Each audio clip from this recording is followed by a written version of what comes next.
Hello everyone, I am Daniel Alexandre, a student of Foreign Languages Applied to International Negotiations, and today I will present how Maersk is navigating the volatile shipping industry. The aim of this presentation is to present the business segment of container shipping, its intricacies, and show the second largest container shipping company in the world, its history, its challenges in present, and their vision for the future. This presentation will be divided in 4 topics. First, some common sense related to the shipping industry. Second, how Maersk came to be the second largest company in their segment. Third, challenges they face in present. After that, we will show Maersk's vision for the future. And at the end of the presentation, I will present my conclusion. So, let's first get to know some common sense about the shipping industry. First, it's crucial to understand that shipping is a vital industry in today's world. When you buy a cell phone, for example, or anything, it's very probable that these merchandise passed through a ship. Another thing about the shipping industry is that it's a very unpredictable industry. Many factors affect their business. For example, geopolitics, modern day piracy, weather, fuel prices, freight rates, and we will show examples of any of those things in the next slides when we talk about the challenges they face in present. And another thing about the shipping industry is that they are one of the most feared industries by investors and creditors, and that makes financing harder. So it's harder for them to get the money because of all of this unpredictability, and in general, investors want to put money in something that they can predict and that profits are predictable. So that's why it's harder for them to get money. So now let's talk about the second largest company of the shipping industry. And the company is Maersk. Do you guys ever saw this company, this logo? Maybe not. But if you ever searched about international trade, if you ever search about container, it has a high probability that you have seen Maersk. Why? Because it's very incredible how commonly it's easy to see in a picture full of containers the name Maersk. Like any picture that you enter in Google Images almost and you search container, it will appear Maersk. And that's because 20% of all containers are transported by Maersk. So they are definitely a giant. So now we are going to get into the history of Maersk and discover how they came to be this giant company that transports 20% of all containers in the world. So first, they had humble beginnings. They started in 1904 with just 2 ships in Denmark. This is the founding family of Maersk, and basically it's a company that the control goes from father to son. So on the left we have the father, and then on the middle the son, and then on the right the son of the son. So decades with hands-on business. Nowadays they actually hired a professional CEO, for example. It's not a family business anymore, but they still have a lot of the shares. So it's definitely a very influential family that controlled the company for decades. Now, another very important thing to understand about Maersk, um, not only about Maersk, but about shipping in general, is the container revolution. It's something that happened in the 70s, and do any of you guys know who this man is?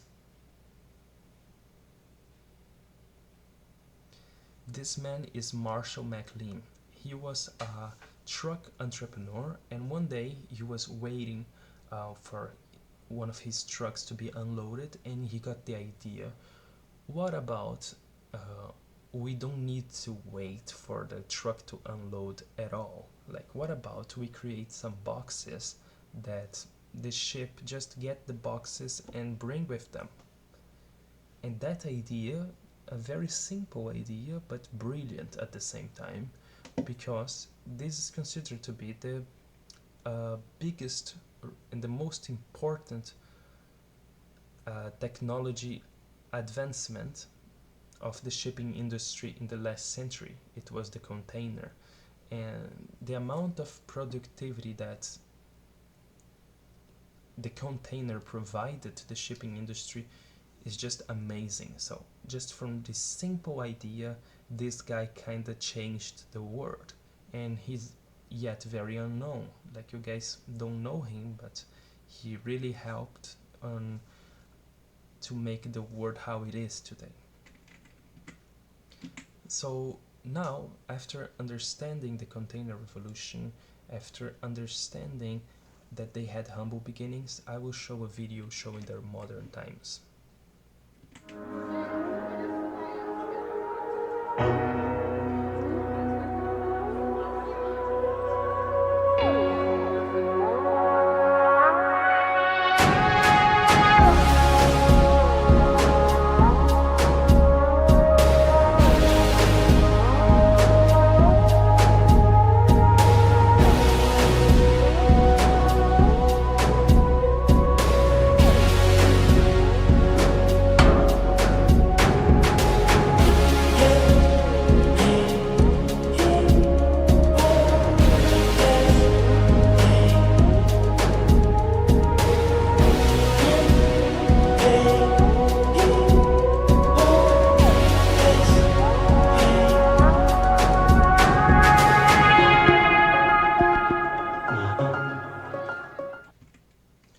So now we are going to present some challenges that they're facing in present, because it's like we show how great the company is and all of that, but they also have problems and challenges that they face. So one big challenge they face nowadays is are Houthis attacking ships in the Suez Canal. This is a geopolitics problem.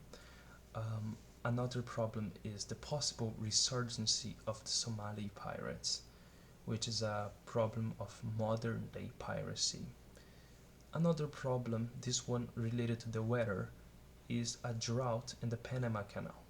Maybe you guys don't know what is the word drought, but basically a drought is having low levels of water, so they are having a low amount of water, and the ships are not passing that easily through the Panama Canal. And another threat for Maersk business is Trump's possible election and a trade war, which is another geopolitics problem, and I will explain how each of these ones affect their business in the next slides. So this image is very important for this presentation. This image basically explains how long, like how many days does it take for a ship to go from Taiwan to the Netherlands using the Suez Canal and not using the Suez Canal. So using the Suez Canal, a ship from Taiwan to Netherlands uses 25 days. But because the Houthis are attacking ships in the Suez Canal, and that's causing fear on the shipping companies, they are basically not going with not using the Suez Canal nowadays. They are going with the Cape of Good Hope. So the Suez Canal is considered to be a shortcut because it's considered to be like the shortcut of the world, you know. And when you don't use that, you lose 9 days, you know, because you need to really go around Africa, and that takes longer. And because of that, the freight prices are being more expensive, so that's bad for their business, but also bad for the customer in general. So it's bad for everyone what's happening right now. But that's not the first time that Suez Canal got stuck, got blocked, you know. This is a famous, that it even became a meme at some point, giant ship that just blocked the Suez Canal. Like it got stuck, you know, and it was very hard to take it out because it's like very heavy, very hard to maneuver. As you can see, it doesn't have a lot of water there, and this ship blocked the Suez Canal for quite a period of time, and it was also problematic. But that was some years ago. So another problem that they are facing in the present is a possible resurgence of the Somali pirates, and that's why I wrote there, piracy is back. Um, so first I would like to ask if you guys know who this man is. This man is Mohammed Abdi Khabas, and he is considered to be an important and an influential pirate in Somalia. And some years ago, he gave an interview and he said that he was retiring from piracy after 8 years of being a pirate. And his reasons was that the piracy business was not being that rewarding anymore, and that he was retiring. And he said that some years ago, and really the activity of pirates in Somalia really dropped quite a lot, and like we didn't have that many cases in the last years. But in 2024, it looks like they are making a comeback. So that's another problem for shipping companies. Another one is the drought in the Panama Canal. As you can see, it has less water, um, and it just makes ships like it just makes harder for ships to pass the canal, you know. And that's a weather problem. And another one is Trump's possible election and the possibility of a stronger trade war with China. And why that's a bad news or that's a threat for the Maersk business, because these companies that like these shipping companies, they really like globalization. Why? Because they are the ones that transport um, things, you know. Like if you have a product that is coming from China to US or from US to China, it's great because they're transporting that. So they love globalization, they love international trade. And if we leave a trade war or a world that is more closed and not globalized, that's bad news for their business. So Trump's election is seen as a threat for Maersk's business, especially if he really doubles down on the trade war policies that he did on his first government. So, what's Maersk's vision for the future? As I already showed, a lot of problems, a lot of challenges are happening in the sea, and this is not different from other years. All the years there is something happening. Like shipping is really a chaotic industry. So one of the visions of Maersk is a possible escape from the sea. Not that they will, for example, stop operating on the sea, like they will continue, but they want to diversify somehow their business. So they are investing in trucks, in airplanes, and also in smaller vehicles. And why is that?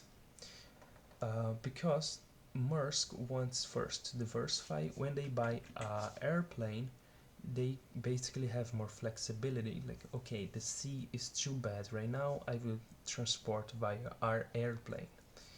And when they buy trucks and smaller vehicles, Maersk is basically saying that they want to be the one who delivers to the final customer. They want to get your product from China, for example, uh, get to their ship, bring it to your continent, and then put on their truck, and then go to their small vehicle and go to your house. I don't think that Maersk will be strong at that on Brazil yet, but they are expanding, especially in North America, with this deliver to the final customer. So that's definitely an interesting vision for the future. They're being more diversified and more vertically integrated as well. So, to summarize the presentation, we learned some common sense related to the shipping industry, the history of Maersk, the challenges they face in present, Maersk's vision for the future, and now I will present my conclusions. Conclusion: how this presentation can help us. Uh, us, as I refer to foreign languages applied to international negotiations, students. First, it is related to what we are studying this semester. We are studying English applied to international trade, Spanish applied to international trade, French applied to international trade. So why not bringing something about international trade related to international trade? So also, we are learning how chaotic the shipping industry is.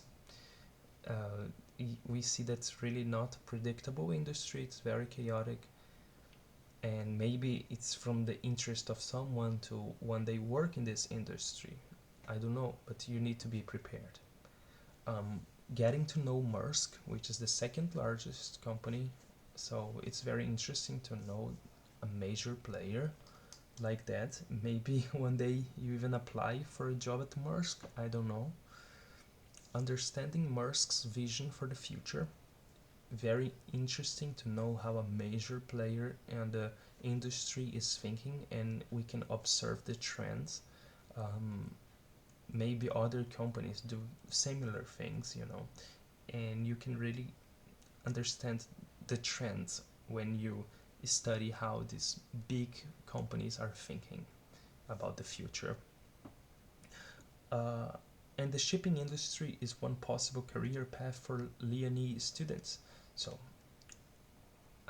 we already had some classmates, not exactly from our semester, but for older semesters, that they end up going to the shipping industry. I don't know if it's going to be their definitive career, but they worked in ships, for example, and things like that. So it's definitely a possible career path.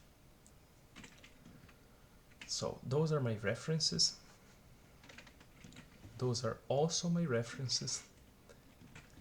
Thank you all for watching.